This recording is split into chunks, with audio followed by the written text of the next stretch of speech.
Welcome to the Model Works again, and to a update on the 65 Chevy step-side pickup that I'm doing for the Cancer Awareness Bill that Cliff Roadhog 0822 is posting for the YouTube modeling community. I apologize first off to Cliff and to my subscribers and to all of you who watch my videos that I have taken so long to do an update, and it's no particular reason, I guess, other than just the life stuff that all of you know, and been busy at work, and just a lot of little things going on here around the house, and trying to get stuff ready for decorating the yard for Halloween. And then my wife is shall we say,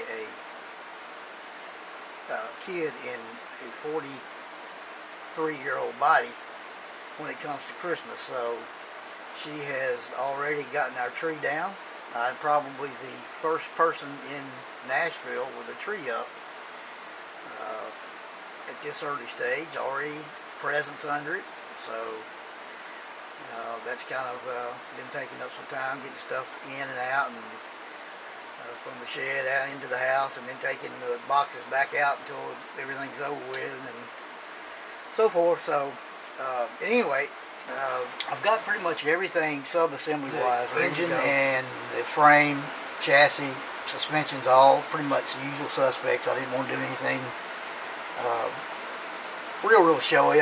My goal for this pickup, I guess, would be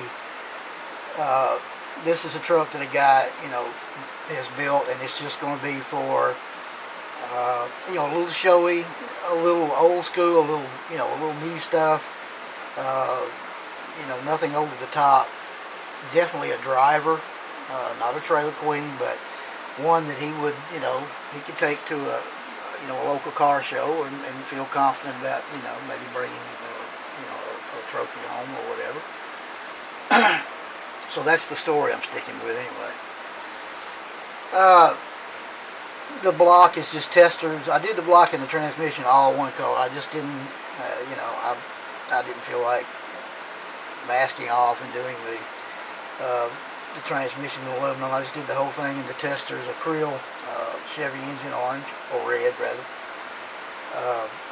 The intake and the exhaust manifolds are the metallizers, testers metallizers.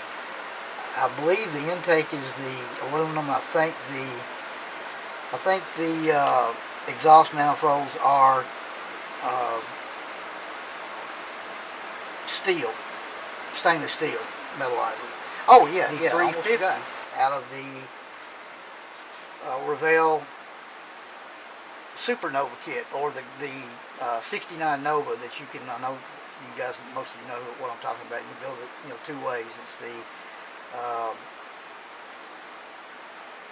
Supernova drag version or the stock version, and this is the 350 small block that's out of it. And I did not use the option you have in that kit for a 383 stroker, which is just a 350 bored out, and has the the option of dual carbs. I did not use that. I'm using a single carb intake on it, single carb. Very little modification. This one is just a little more giddy up than the 283 that stock that came with it, the pickup, single exhaust, and all that. So, and this is one of the two people, as I stated in my opening video, that it's for is my friend that I used to work with. He collected old Chevrolet cars and trucks and restored them. He was a Chevrolet authority. There was not a 60s or 70s model car or truck that he could not tell you what was, if you were going to restore that vehicle, what it needed to have on it to be factory correct. And so I'm doing this kind of for him. Quite naturally, a 350 would not have been stock for this pickup, but that's my own kind of taking liberties with it. So everything else is pretty much either the satin black ceramic coat, multi-surface satin black for the suspension parts. I went over all, and the frame as well, went over all that with the Liquitex high gloss varnish just to give it some shine. And I did a little dry brushing, pick out some of the, just to make it look like it's been driven a little bit. It's not weathered at all. I actually did the dry brushing with some of the ceramic coat metallic silver. Just hit some of the high points on the cross members and up on the suspension just to make it look like it had been driven a little bit. The suspension is actually metallizers, the titanium metallizer, just to break up the colors a little bit so it's not all just silver, silver and black.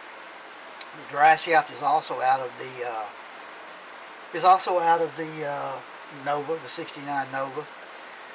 For my pal Chris at Classic Plastic, I got to thinking. I thought, well, you know, I'm doing a Chevrolet pickup, and he's a big Mopar fan. I almost decided to put a Hemi in it, but I knew my friend Clyde, who is no longer with us. I was afraid he would corkscrew completely out of the ground if I put a Hemi engine in a Chevrolet pickup, so I refrained from doing that.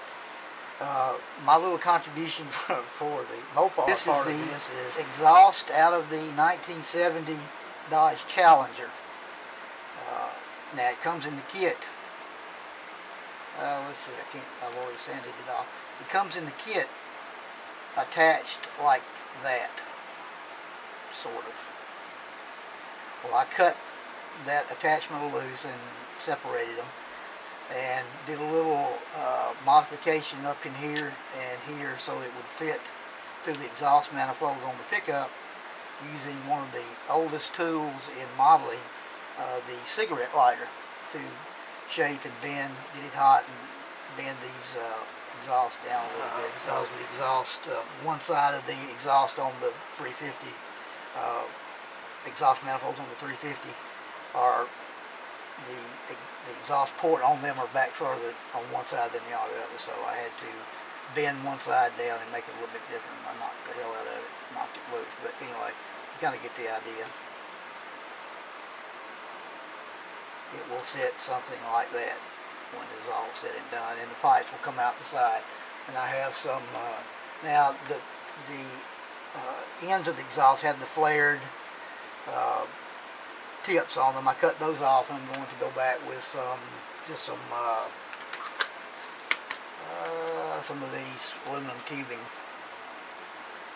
to go over the ends of them for that. So that's my Mopar contribution for Chris at Classic Plastic. So there you go, buddy.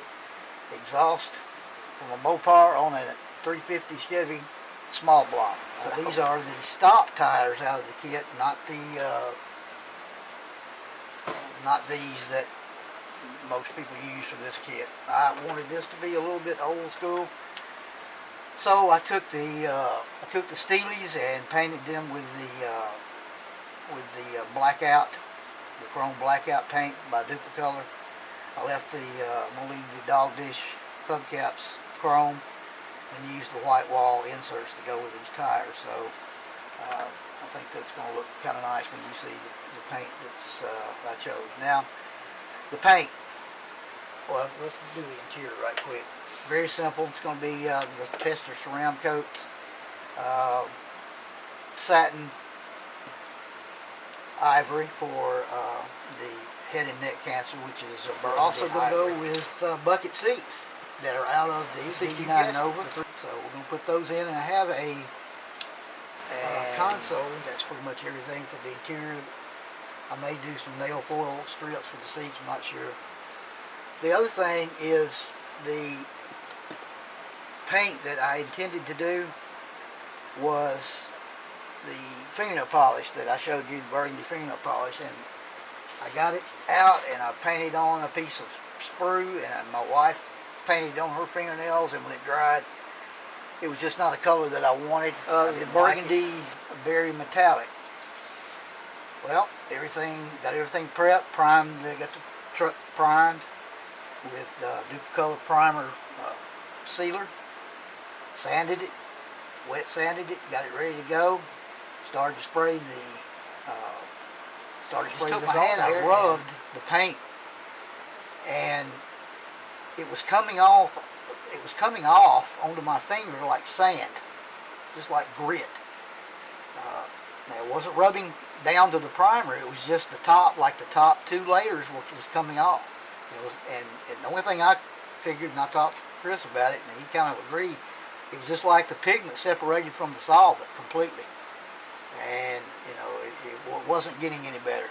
And so into the pond it went. What I did was I made a custom mix of my own doing of 5 parts of Aztec acrylic pearl red, 1 part pearl green, and just a tad less than 1 part of the opaque black. And that mixture got me this color of burgundy metallic. I shot a total of 7 coats with about 10 minutes dry time between each coat. Really don't need to, but as I started shooting the heavier coats after about 4 coats, it started to take a little bit longer to dry than normal. So I kind of like the way this turned out, and I will show you. Here's what that yielded. So this is 7 coats of the Aztec acrylic burgundy red mix of pearl red, green, and black. That's 7 coats, and 3 coats of Testors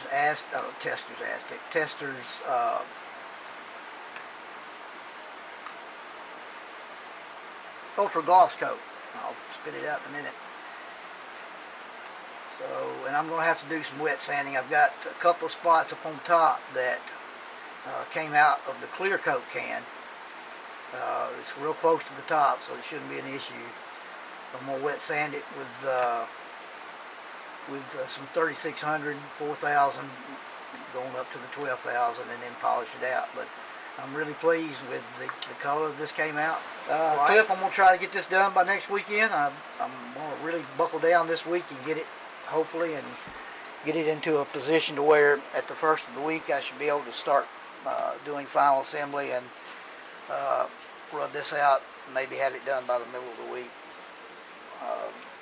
before Halloween and all. So, alright, there's where we're at. I know this went a little long, but I had a lot to tell you, so that's kind of where we're at, and I hope to get this done as soon as I can. And been watching a lot of you guys' videos, man. Y'all are turning out some great stuff. See if there's anything else. Another little, I guess, prayer request I'm going to throw out. My son's, he's 24, and his girlfriend was in a bad, very bad car accident not this past Sunday, the Sunday before last. And she was in a coma. And the prognosis was not good at first, but she has gotten better. I think he told me yesterday or the day before that her grandparents were in the room with her and just talking, and the doctor has encouraged everybody to go in there and talk to her. And they talked to her, and she opened her eyes and looked at them, but she can't talk. She's not breathing on her own. She's not moving very much, and it's going to be a long road back, regardless of if she survives. And she's at Vanderbilt University and Medical Center, and they said that it's going to be a relearning process for probably speech, walking, talking. It's like starting all over in life. So kind of keep her name's Jennifer, so kind of keep her in your prayers. And my son, he's really kind of tore up, and they were going to get married, and she has been going to. She's already finished college, and she has been working as a pharmacist technician and she was getting ready to take. They were waiting about getting married until she took the state board to become a pharmacist, and she was like a month out from taking that exam. And